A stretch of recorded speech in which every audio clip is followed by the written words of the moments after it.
Hello everyone and welcome to this Bitcoin technical analysis video where I am going to explain you what is going on the chart, how do I make sense of it, what are the next levels to look at, and how do I get to those kind of conclusions. Naturally, I've done a few videos saying that I wanted to see lower prices.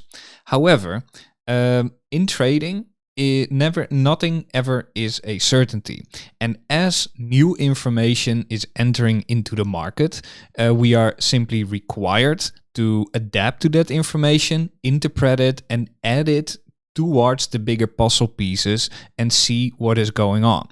So am I still bearish? Am I still thinking that we're going to go down in Bitcoin? Well, let me start off by saying that trading Bitcoin over the last week or so has not been the most easy thing, to be honest. And especially if you are a beginner trader, it can be very difficult because we have been sloping upwards without much retracements, but we have also been lacking significant strength. So let me build you and give you the construct in which I'm currently looking at it and why I'm looking for higher prices to come. As a matter of fact, the situation is, if you just simply would zoom out, and that is what I'm here for, ladies and gentlemen. I'm here to give you the voice of reason so that we can look at the chart in an objective way without being biased to either side. We simply take the information as it comes. And the situation is as follows. On the 17th of August, we've had a really big drop, after which we have been very range bound. We had a big deviation to the upside and we had a big deviation to the downside. This has been a range that within the tribe we have been trading very successfully because we implemented range trading strategies and allowed us to trade this range profitably, even though price action was relatively quiet at times, such as here, and here, for example, and now in the same way as it was here only just a few days ago. From this entire range, from this entire section, we can have three levels from that going on, deriving from volume. And as you can see, we have actually flipped what was supposed to be resistance at first, right? Resistance, a value area high level, big rejection, right? Then we started busting through it and holding this level as support. And from there on out, forming a small little range, shaping up that support and now actually turning to the upside. And as you can see, even though we did have a retracement, all that we've seen over here is a backtest of what is now supposed to be support. So if you simply cut down to the basic factors and look at the basic chart, then it all makes sense. It all makes sense because what we have done, even though we are sloping upwards on, in my opinion, on low volume, we are just flipping every single resistance slowly but surely into support, and therefore one can look for higher prices to come. So it looks like we are now leaving the volume or the value area of this range. Now, in terms of structure, this range is not necessarily broken yet, because in order to do so, we need to reclaim $28,000, which also happens to be a volume level of a much larger range, right? So this is the point in time where we can start scaling up in time frame. We are first looking at these kind of time frames. We have now cleared the levels from these time frames. Then we can simply start scaling up and look at the bigger picture. And this is where I would be looking at this overall bigger time frame range, which is where we have multiple levels coming in over there as well.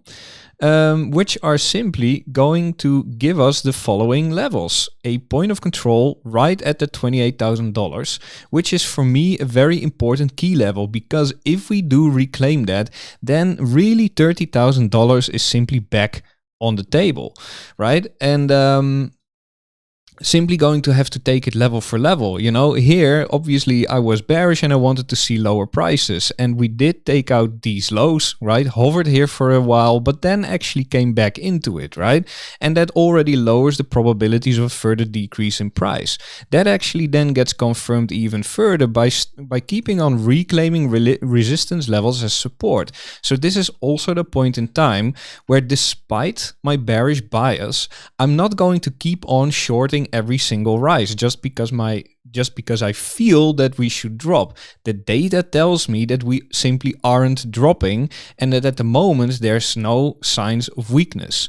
So allowing me to do this kind of technical analysis and read the order flow correctly, as you can see, you know, everything is just looking fairly bullish at the moment locally, even though we haven't fully broken out of this range yet. The rise is being followed by volume, the rise is being followed up by longs, and simply as long as we do not lose any kind of level, these longs are simply going to be in favor and are on the winning side. And it is simply not something you just want to jump in front of. So being able to do and read the chart in a methodological way, and also being able to make sense of the order flow, allows you to read the chart correctly and from an objective point of view. And that helps you not getting married to your bias, where I can now say, like, yes, a week ago I was more bearish than bullish, but the factors have changed now, have changed against the bearish scenario, or the probabilities have decreased, and the probabilities of more upside now have been increased.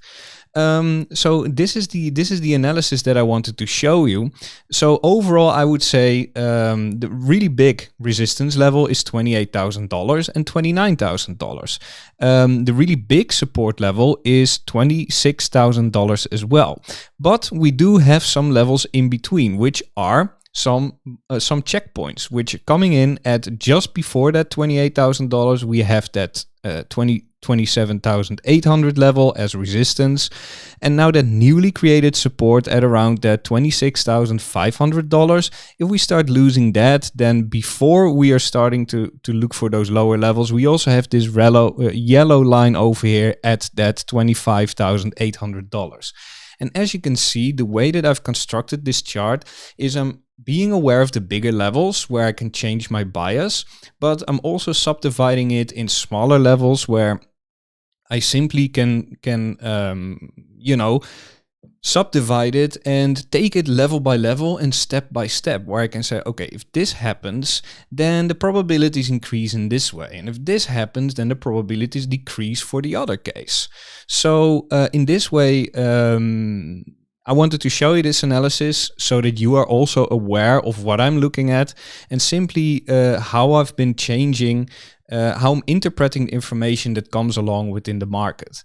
Now, if you want to be able to learn how to do this yourself, we, of course, in the tribe, trivelabs.io, provides you really with all the information you need. So this is how the member portal looks like. If you have an account on the website, not even a subscription, but if you have an account, then this is what you're going to see over here.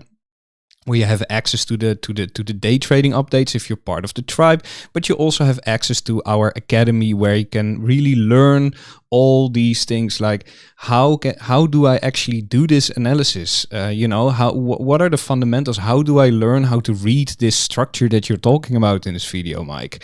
How do you draw out these blue and these purple levels? What's the theory behind it? And how do you all do this analysis? And most importantly, not only how do I learn what these tools means and how do I use that, but also how do you bring it all together in one single methodology? This is what the Academy is going to be offering you. And will just really help you understand how to make sense of the markets and do it yourself ultimately, catch that fish yourself rather than just, having somebody being given it to you. Now, if you've liked this update and if this was in any way, shape or form helpful to you, please do me a favor, hit the like and subscribe button. And I'm looking forward to giving you another update in the future. about the charts. Have a great day.